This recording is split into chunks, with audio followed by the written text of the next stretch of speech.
제자들은 경험적으로 예수님을 알고 있었습니다. 예수님의 공생의 기간 동안 제자들이 동행하면서 예수님이 하시는 말씀, 공적으로 사람들을 향해 선포하시고 가르치시는 말씀을 들었고, 또 제자들에게 개인적으로 이르시는 사적인 얘기와 또 하나님 나라와 관련된 이야기들을 들으셨고, 또 서로 묻고 질문하고 소통했죠.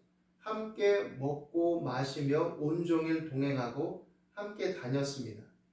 이런 제자들은 나름 각자가 예수님과의 관계성 속에서 자신의 어떤 주관적인 인식과 경험을 가지고 있죠. 그리고 어떻게 보면 적어도 일반적으로 다른 사람들이 볼 때 예수님의 제자들은 예수님께 특별히 선택된 자들로서 예수님을 가장 잘 아는 최측근들이다라고 생각했을 것입니다. 그런데 이런 제자들에게 예수님은 질문을 하십니다.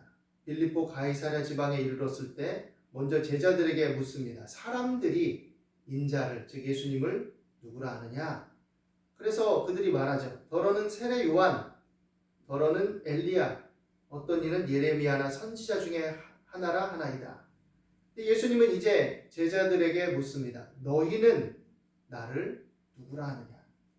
그때 시몬 베드로가 대답합니다. 주는 그리스도시요 살아계신 하나님의 아들이십니다. 그리스도라는 것은 하나님께 기름 부음 받은 자, 또 하나님의 아들, 하나님의 영광을, 하나님의 뜻을, 하나님의 형상을 그대로 재현하고 구현해낼 수 있는, 그대로 반영하고 있는 그 자체가 동일하신 본질을 가지신 하나님의 아들이다라는 고백이죠. 베드로가 그것에 대한 충만한 인식을 가지고 했던, 아니면 좀 부분적인 이해를 가지고 했던 베드로는 주는 그리스도시요 살아계신 하나님의 아들이다라는 분명한 고백을 했죠. 예수님께서 말씀하십니다. 바요나 시몬아 내가 복이 있도다. 이를 내게 알게 한 이는 혈육이 아니요 하늘에 계신 내 아버지시니라. 이 말의 의미는 혈과 육으로는 그것을 온전히 이해할 수 없다라는 것입니다. 하나님의 은혜로 하나님의 뜻 안에 그것을 알게 되고 인식한 것이다. 그리고 그것이 이제 존재적인 관계와 변화와 관련되어 있는 것이죠. 그리고 베드로에게 말합니다. 너는 베드로라. 내가 이 반석 위에, 베드로라는 이름 자체가 반석, 게바, 반석이라는 이름을 가지고 있죠. 내 교회를 세우리니 음부의 권세가 이기지 못하리라. 베드로의 신앙 고백의 진리, 그 명료함, 그 분명함, 그 내용을 토대로 예수님께서 친히 세울 것이다. 내 교회를 이라고 말합니다. 그러니까 베드로의 교회가 아니라 예수님의 교회, 예수님으로 말미암은 교회를 세울 것이다 라고 말씀하고 있는 것이죠. 예수께서 그럼에도 불구하고 제자들의 연약함, 이해에 온전치 못함 속에 또한 위기가 닥쳤을 때 제자들은 예수님을 떠나고 도망가고, 또 제사장들은 예수님을 죽는데 내어주고, 로마의 권력은 예수님의 십자가형을 언도하고, 그래서 결국 예수님은 십자가를 지셨습니다.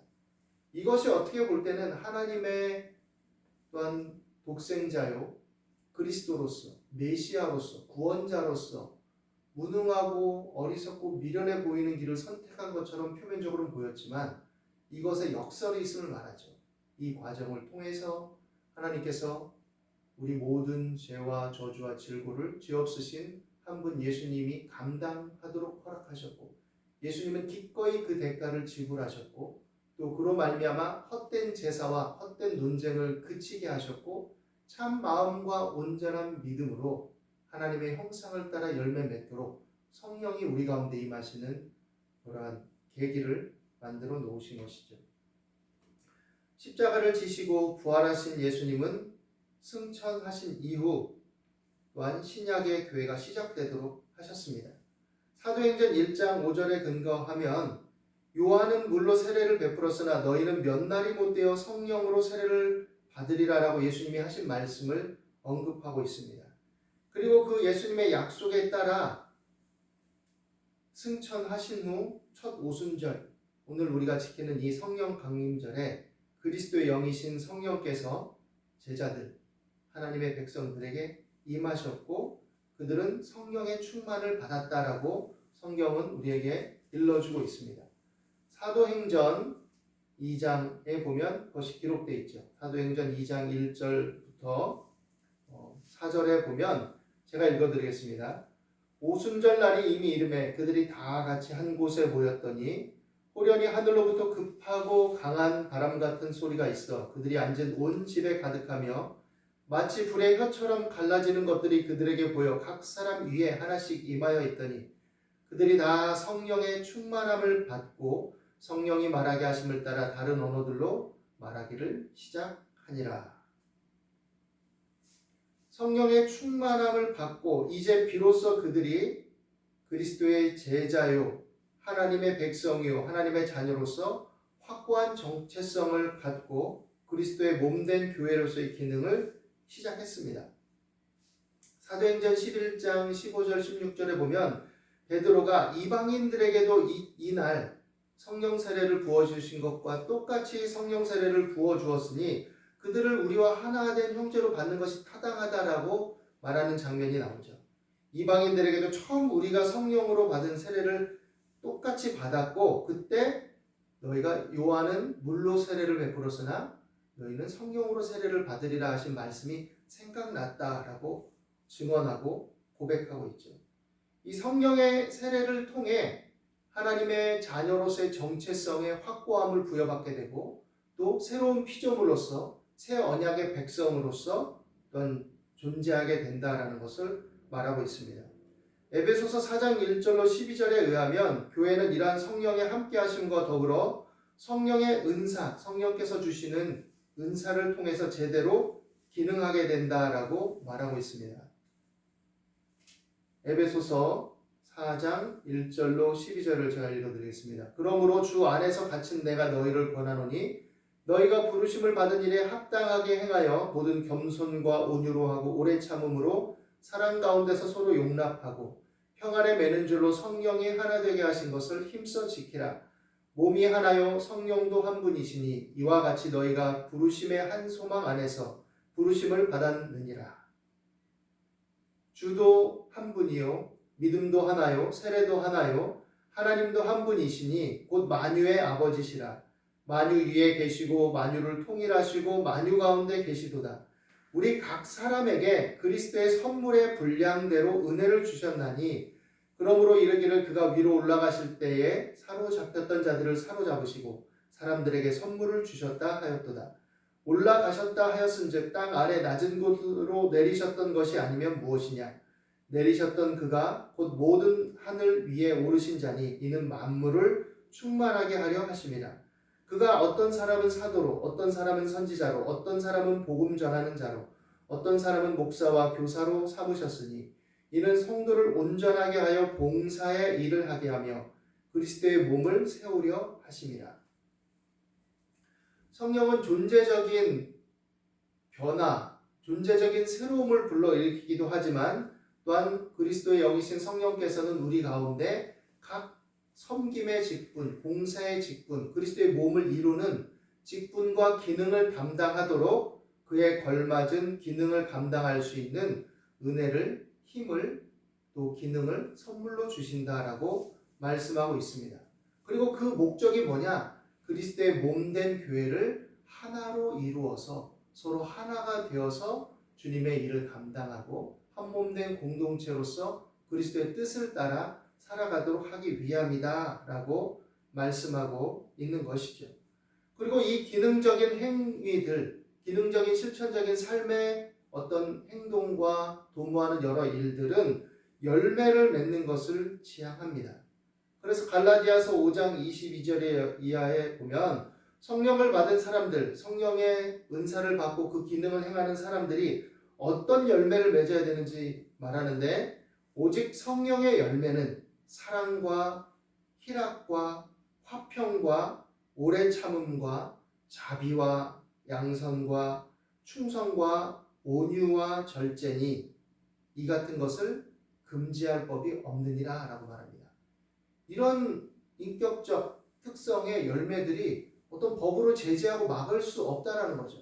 사랑을 어떻게 막을 수 있습니까? 사랑의 속성과 그 힘을 막을 수가 없죠. 그와 같이 이러한 인격적 열매로서 그리스도의 형상을 따라 열매 맺는 삶에 추구하는 바와 그로 말미암은 열매들은 금지하고 막을 수 없다라고 말합니다. 그리고 그 이후에 뭐라고 말하냐? 이 문맥 속에서 서로 헛된 영광을 구하고 헛된 영광을 인해서 서로 투기하지 말라라고 말합니다.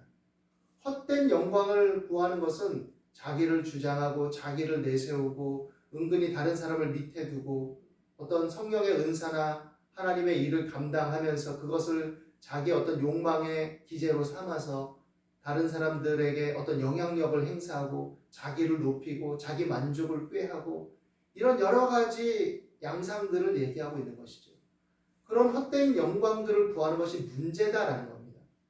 교회에 다니면서 큰 교회에 다니고 큰 교회 직분을 감당하는 것을 통해서 어떤 세속적이고 세상적인 관계 속에 그 영향력들을 행사하려 들고 어떤 힘을 과시하려 든다든지 아니면 교회 어떤 직분을 통해서 아직 신앙이 미약한 사람이나 아니면 직분이 조금 다른 다 동등한 직분이긴 하지만 실제적으로 어떤 영향력을 행사할 수 있는 어떤 그런 사람들에 대해서 군림하려 든다거나 이런 것들은 헛된 영광을 구하는 겁니다.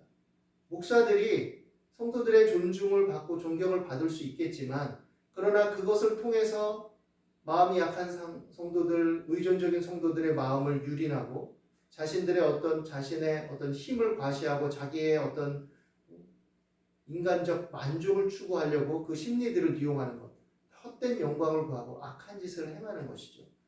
그래서 이런 것들을 구하지 말라라고 말합니다. 사랑과 희락과 화평과 오래 참음과 자비와 양선과 충성과 온유와 절제를 구하라. 그리고 그것을 추구해라. 성령으로 행하고 성령을 따라 살라. 그러면 그것으로 족하고 그것이 성령 받은 사람, 성령으로 말미암아 교회됨을 이루고 있는 사람, 교회의 머리이신 예수 그리스도 안에서 각 지체로 연합되어서 각기 맡겨진 분량과 지혜대로 행하는 사람의 특징이고 그 마땅히 행할 바이다 라고 말하고 있는 것이죠. 초대교회 사도행전의 내용을 보면 성령 세례 후 사도들은 서로 하나됨을 이룹니다. 그 전에는 누가 높냐, 네가 위냐, 내가 위냐, 누가 예수님의 오른팔이냐, 왼팔이냐, 예수님이 하나님 나라를 이 땅에 이루실 때 물론 그들이 생각하는 바는 종교적이고 세속적인 왕국과 같은 그런 부강한 나라를 착각하고 추구하고 있었지만 그런 상황 속에서 그들은 누가 예수님 최측근이 될 것이냐, 어떤 자리 하나를 차지할 것이냐라고 서로 경쟁적으로 생각하고 다투고 있었죠. 그런데 십자가에 달리신 예수님, 그리고 처절하게 죽음을 맛보시고 부활하신 예수님, 그리고 부활 승천하신 예수님, 그리고 그 당부하신 말씀과 성령의 세례를 받고 난 이후 이들은 물론 과정 속에 약간의 약함도 부족함도 드러나긴 하지만 또 어떤 사안을 결정할 때 있어서 논쟁도 하고 서로 고민도 하고 갈등도 있지만 그럼에도 불구하고 서로 하나됨을 이루고 돌보고 추구했다라는 것을 알 수 있습니다. 경제적인 나눔에 있어서 네 것, 내 것 지나치게 구분하지 않고 내 것이라 막 주장하지 않고 연약하고 약하고 돌봐야 되고 가난한 사람이 있을 때는 기꺼이 자기 분량 안에서 헌신하고 희생하는 것을 기쁘게 여기고 또 감사히 여겼죠. 그리고 이것들을 기꺼이 행했습니다. 정의와 인애와 평등의 공동체를 추구했습니다. 그것이 안 되는 상황이 발생하고 갈등과 문제가 생겼을 때는 그것에 대해서 건강하게 토론하고 또 그것에 대한 해결책을 구하기 위해서 기도하고 그에 따라서 공동체의 화평을 추구하기 위해서 또 지도자들이 결정해 나가고 이 일들을 행해 나갔죠. 이것이 성령 받은 사람, 성령 세례를 받고 성령의 은사를 따라 교회됨을 이루는 사람들의 특성이다라고 말하고 있습니다. 또 고린도전서 3장 16절 17절은 뭐라고 말합니까? 너희는 너희가 하나님의 성전인 것과 하나님의 성령이 너희 안에 계시는 것을 알지 못하느냐.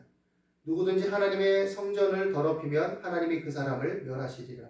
하나님의 성전은 거룩하니 너희도 그러하니라. 이제 성전은 지어진 건물 자체를 의미하는 것이 아니라 예수 그리스도를 믿고 성령께서 성령의 세례를 통해 그 안에 거하고 계신, 그리고 성령께서 동행하시고 그 안에 좌정하고 계신 그 사람, 예수 믿는 사람, 하나님의 백성, 하나님의 자녀 자체가 하나님의 성전이다라고 아주 획기적이고 충격적인 말씀을 하고 계신 것이죠. 이 말씀과 관련해서 우리가 생각해 봐야 될 것은 예루살렘 성전의 영광입니다. 그들은 성전 중심의 삶을 살았어요. 제사가 행해지고 율법이 가르쳐지고 또 그 속에서 하나님을 예배하고 섬김이 있는 예루살렘 성전, 이것이 그들의 모든 정치, 경제, 사회, 문화, 교육의 중심지로서 역할을 감당했죠. 그런데 예수님이 오셔서 예루살렘 성전에 들어가셨을 때 그 성전의 화려함과 거대함과 그 위용을 자랑하는 자들 앞에서, 또 그 속에서 행해지는 편법과 불의와 불법에 대해서 예수님 뭐라고 하셨습니까? 내 아버지의 집으로 장사하는 집을 만들지 말라. 만민이 기도하는 집이라 했다. 그리고 장사하고 매매하는 자들을 쫓아내시죠. 상을 뒤엎고. 하나님을 예배를 빙자해서 성전에서 통용되는 그 화폐로 바꾸기 위해서 환전상들이 있었고, 그 당시에 디아스포라들, 각국에 사는 사람들이 예루살렘에 와서 예배를 하기 위해 성전세를 지불하려면 자기 나라 화폐를 성전에서 통용되는 화폐로 바꿔야 되니까 환전상들이 있었고, 또 먼 길을 제물을 가지고 와서 제물을 드리려 할 때 그것이 흠이 있으면 제사장들이 이거 흠이 있어서 제물 드리기 합당치 않다 하니까 와가지고 거기서 또 짐승을 사야 되고, 오히려 그런 식으로. 그래서 그것을 위해서 제사장들은 목초지를 두고 거기에 목동들, 양치기들을, 목자들을 고용해서 그것을 옮겨서 중간에 이익을 착복하는 그런 행태들, 구조적인 문제들이 있었고, 이런 식으로 된 거죠. 좋은 걸 가져와도 여기에서 사지 않으면 괜찮아도 이거 문제가 있어 하면 끝이죠, 제사장. 그러니까 권력을 남용하고 이익의 도구로 삼고 경건을 이익의 재료로 삼고 이런 일들이 일어났던 거죠. 예수님은 이 성전을 헐라 내가 3일 만에 일으키리라 했습니다. 그리고 결국 그런 기능을 제대로 된 역할을 하지 못한 이 성전은 다 무너져 버려서 돌 하나도 돌이 남지 않으리라는 아주 충격적인 말씀을 하시죠. 이 말씀대로 로마 장군 디도에 의해서 이후 그 성전은 이스라엘 백성들이, 유대인들이 로마에 저항하는 과정 속에 다 무너져 버리고 불에 타버립니다. 진정으로 돌 하나도 돌이 남지 않고 다 태워졌다고 그래요. 다 무너져 버리고. 우리는 우리 자신이 하나님의 성전임을 자각해야 된다라고 말하고 있습니다. 그리고 그만큼 하나님께서 우리를 귀히 여기셔서 우리 안에 함께 하시고 동행하신다라고 말하고 있는 것이죠. 그래서 성령의 열매를 맺고 성령과 동행하는 삶을 살라라고 말합니다. 예수님께서 내 교회를 세운다 했을 때 내 교회라는 개념은 우주적이고 공동체적인 교회 안에서 예수님을 믿고 고백하는 사람들의 연합, 이 모든 사람, 시대와 지역과 환경을 초월해서 이 모든 사람들의 연합체를 주님의 교회, 주님이 세운 교회라고 말할 수 있지만, 또 한편으론 우리 각자가 예수 그리스도를 주로 고백하고 우리 안에 거하시는 성령으로 말미암아 새로운 피조물이 됨을 자각하고 그 안에 거할 때 우리 자체가 그리스도의 피값으로 세운 주님의 몸된 교회라는 것이죠. 그래서 우리가 그러한 합당한 성령의 전우로서 주님의 자녀요, 제자요, 백성으로서 살아가야 된다라는 것이죠. 그렇게 살아가는 것이 우리의 제대로 된 기능이고 하나님의 자녀됨이고, 또 그렇게 살아가고자 할 때 우리를 붙들어 주시고 도와주시고 인도하신다라는 겁니다. 물론 우리는 여전히 우리 안에 있는 육신의 속성, 죄성들이 있기 때문에 갈등도 있고, 또 우리가 이해가 미흡하고 혼란도 하고, 또 때로는 회의도 생기고 의심도 하고 두려워하기도 하지만, 그때마다 우리 안에 계신 성령을 의지해서 하나님을 의지하고 기도할 때, 또 물을 때, 주의 말씀을 읽고 생각할 때 우리 가운데 역사하시고 교통하시고 인도하시고 여건과 상황과 환경 속에서 일하시는 하나님이시라는 것을 우리로 경험하게 하시는 것이죠. 우리가 때때로 나의 정당성을 주장하면서 어떤 다른 사람의 부당함만을 막 강화시키면서 내가 용서하고 긍휼히 여기고 용납하지 않으려 할 때 우리 안에 성령께 묻고 의지하면 성령께서는 용서하고 긍휼히 여기고 불쌍히 여기라는 마음도 부어주시기도 하고, 때때로 내가 힘겨워 절망할 때 우리가 하나님께 기도하면 우리 안에 계신 성령께서 우리를 위로하시고 마음의 모든 이해를 초월한 평강으로 채워주시기도 하죠. 그래서 아무것도 염려하지 말고 오직 모든 일에 기도와 간구로 너희 구할 것을 감사함으로 하나님께 아뢰라. 그리하면 모든 지각에 뛰어난, 즉 모든 이해를 초월한 하나님의 평강이 그리스도 예수 안에서 너희 마음과 생각을 지키리라 라고 말씀하고 계신 것입니다. 요사이 유튜브에 많은 성령 충만한 사역자니 성령의 은사가 따른 사역자니 하면서 인기를 끌고 있는 많은 사람들이 등장합니다. 사람들에게 예언적인 말도 하고 뭔가 신령해 보이는 듯한 행동을 통해서 사람들을 안수하며 뒤로 자빠지고 무슨 장풍 쏘듯이 성령의 임하심을 촉구한다는 얘기도 하고, 그러면서 그들이 추구하는 건 뭐냐? 개인의 명예와 금전적인 욕망이죠. 또 때로는 그것이 필요 없다, 나는 그걸 받지 않는다라고 떠들지만 결국 그에 대한 작용으로 이면에서는 그런 부가들을 얻게 되는 것들을 보게 되죠. 그런 것들을 추구하고 그런 명성을 추구하고, 어떻게 보면 예수님의 재림과 종말과 관련해서 그런 양상들을 통해 약간의 음모론적인 주장을 하던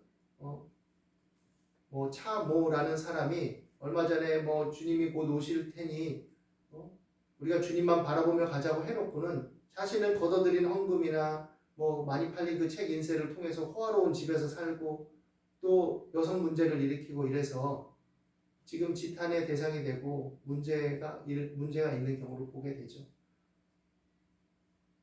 그러니까 어떻게 보면 경건을 이익의 재료로 삼는 것들에 대해서 우리가 분별해야 됩니다.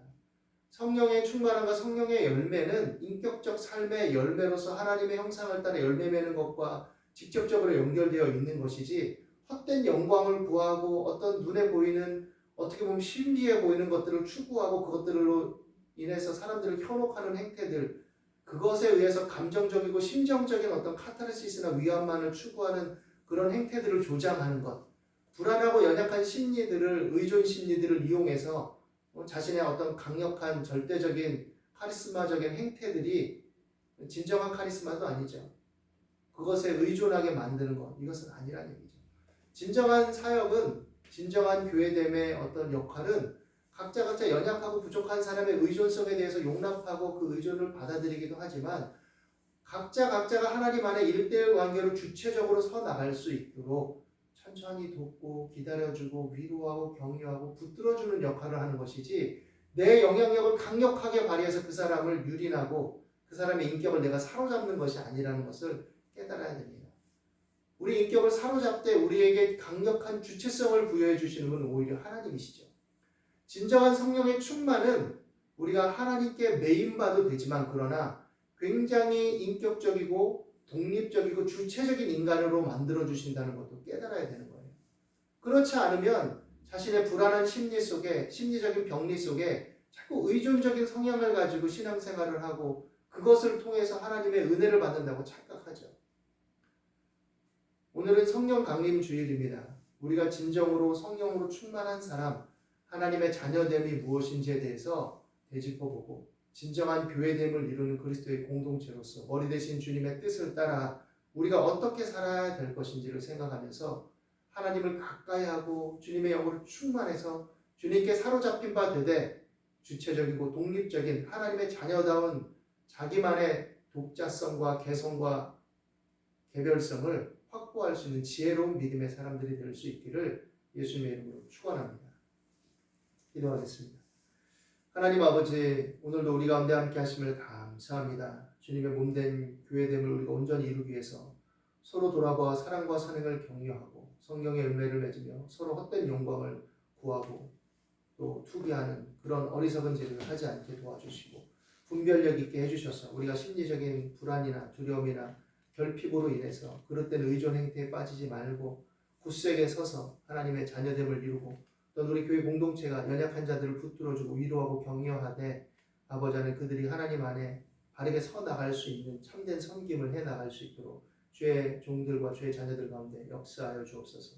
오늘도 주의 말씀 가운데 교통하시고 함께 하심을 믿고 의지합니다. 감사하며 예수님 이름으로 기도드립니다.